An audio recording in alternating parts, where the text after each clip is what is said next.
History major paper या फिर history minor paper दोनों के लिए लास्ट इंपॉर्टेंट क्वेश्चन है। मौर्य साम्राज्य के पतन के कारणों की समीक्षा करें, यानी किस प्रकार से इतना अच्छा साम्राज्य खत्म हुआ, नष्ट हुआ, उन सभी कारणों को बताना है। देखिए कारण बहुत सारे निकल कर आएंगे अगर आप अच्छे से स्टडी करोगे, लेकिन आपको उसी कारणों को यहाँ पर लिखना है जो सबसे ज़्यादा इंपॉर्टेंट है, जिस पॉइंट्स को देखकर एग्जामिनर आपके कॉपी में नंबर दे सकते हैं। तो चलिए आज की वीडियो में उसी को डिस्कस करने वाले हैं। सारे बिंदुवार देखिएगा अच्छे से। तो देखिए यहाँ पर अशोक की मृत्यु के बाद मौर्य साम्राज्य का पतन होना शुरू हो गया था। जैसे ही अशोक की मृत्यु हुई उसके बाद समझिए कि मौर्य साम्राज्य एक एक करके टुकड़ा होता गया, क्योंकि जो मौर्य साम्राज्य था वो एक केंद्र शासित राज्य था, सारी शक्ति केंद्र पर थी।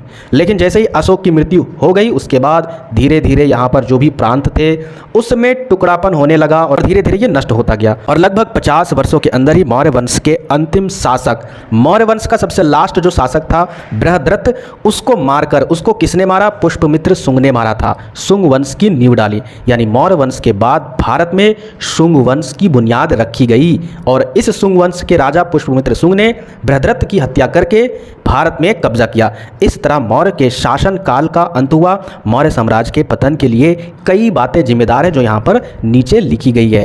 देखिए पुष्पमित्र शुंग ने क्यों मारा था, इसका रीज़न अगर छोटा सा मैं आपको बताऊं, ये जो अशोक था इन्होंने क्या किया था, बौद्ध धर्म को अपना लिया था। और बौद्ध धर्म में जो इनका धम्म नीति था, इस नीति को बहुत तेजी से चारों तरफ फैला रहे थे। उस नीति के तहत बौद्ध धर्म को प्रचार और प्रसार किया गया, यानी हिंसा को छोड़कर, साम्राज्यवादी नीति को छोड़कर अहिंसा की ओर बढ़ने लगे। और यही चीज़ जो ब्राह्मण लोग थे उनको पसंद नहीं आया।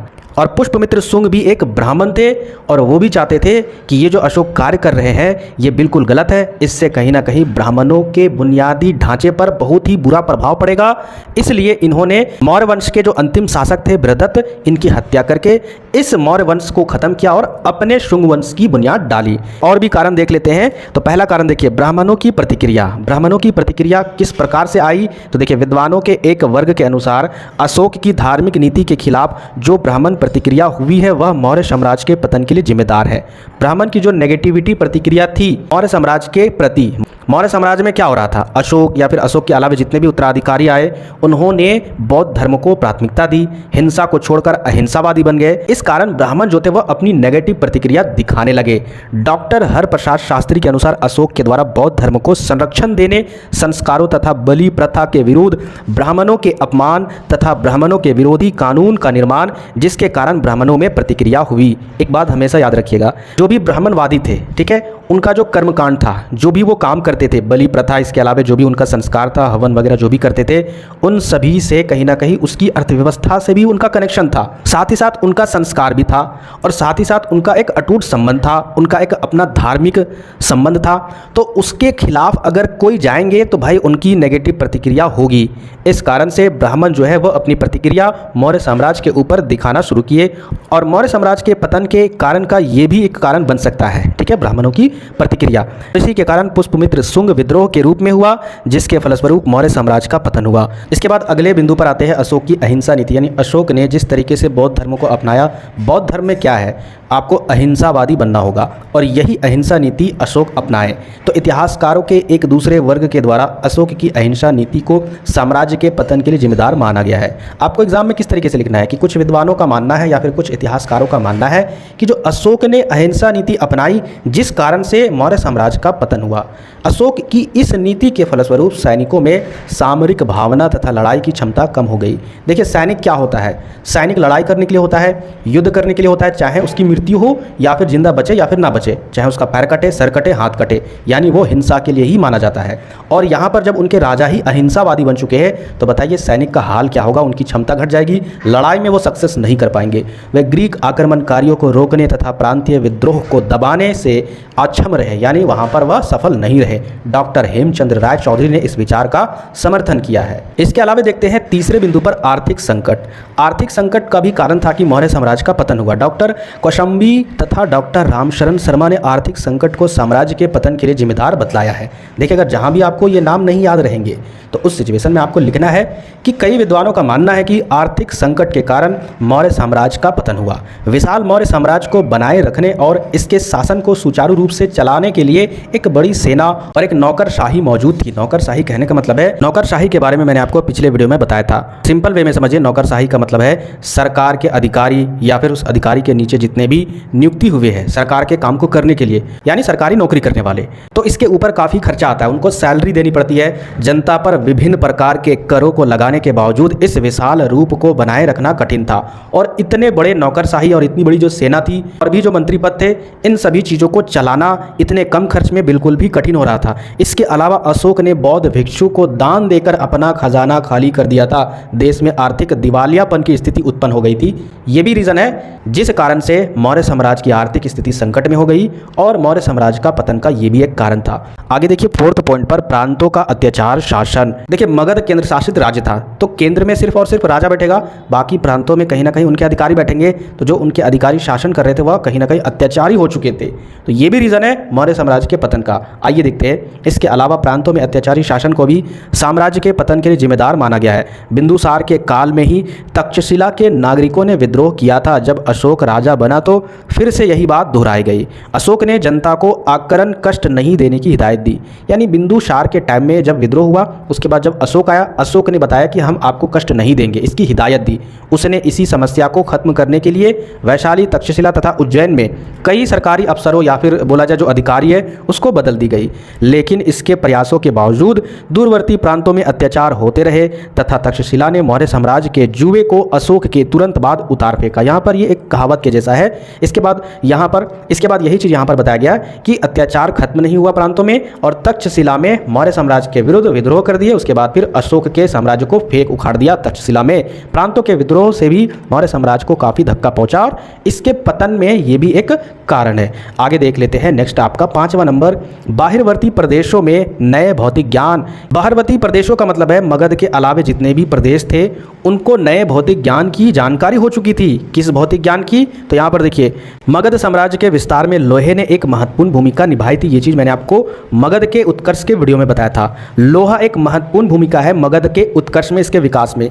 और लोहे का ज्ञान जब तक मगध तक सीमित रहा, यानी जब तक मगध के लोगों पर ही ये जानकारी थी कि मगध में सबसे इंपॉर्टेंट तत्व पाया जाता है, महत्वपूर्ण तत्व पाया जाता है, महत्वपूर्ण लोहा पाया जाता है, जिससे हम लोगों का जो साम्राज्य है वह कुशल रहेगा, मजबूत रहेगा। लेकिन जब अन्य क्षेत्रों में मगध का विस्तार हुआ तो इसके फलस्वरूप दक्कन और कलिंग के लोगों को भी इन भौतिक तत्वों की जानकारी हो गई। बाहरी लोगों को भी इन्हीं भौतिक तत्वों की जानकारी हो गई। लोहे के औजारों, हथियारों के बाहरी प्रदेशों में प्रयोग के साथ ही मौर्य साम्राज्य का पतन शुरू हो गया। यानी यहाँ पर यही रीजन है, लोहे के बारे में जानकारी हो गई कि मगध में लोहा है और अन्य राज्य भी यहाँ से लोहा हासिल करने लगे और इस कारण से मौर्य साम्राज्य का भी पतन हो गया। आगे देखते हैं। नेक्स्ट 6वां कारण, पश्चिमी उत्तर सीमा की उपेक्षा। यानी उपेक्षा का मतलब वही चीज़ है, कमजोर पड़ना।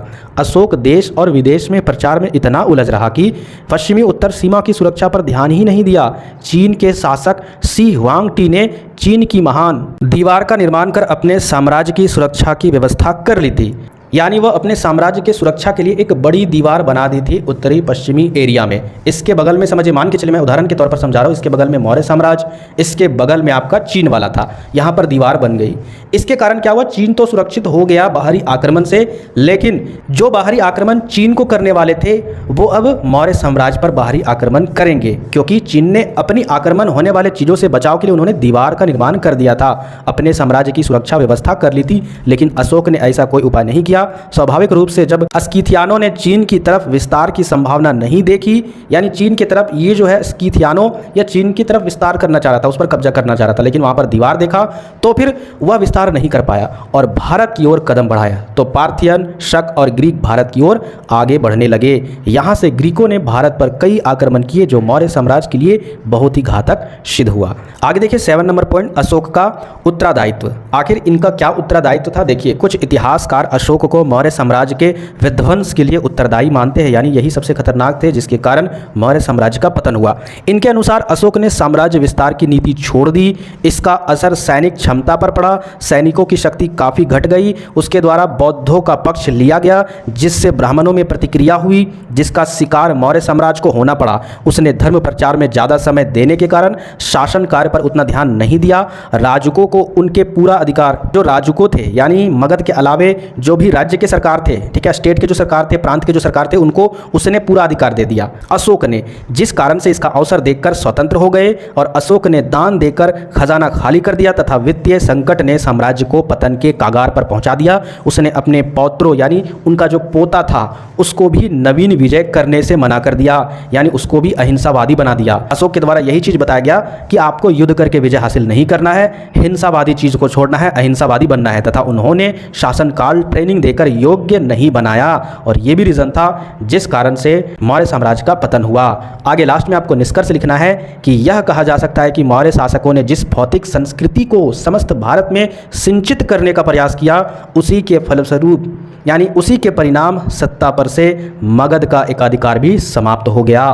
तो उम्मीद करते हैं इतिहास वालों, मेजर पेपर वालों या फिर माइनर पेपर वालों विद्यार्थी, जो क्वेश्चन मैंने आपको डिटेल से बताया है, 2 प्लेलिस्ट है मेरे चैनल पर, एक आपका यूनिट वाइज इतिहास का, एक आपका VVI क्वेश्चन। आप चाहो तो दोनों वीडियो को देख सकते हो, प्लेलिस्ट में अवेलेबल है, दोनों से ही बेनिफिट मिलेंगे। तो इतनी अगर मेहनत कर रहा हूँ आपके लिए तो कम से कम वीडियो को जरूर लाइक कीजिएगा, इतनी गर्मी में बहुत मेहनत हो रही है।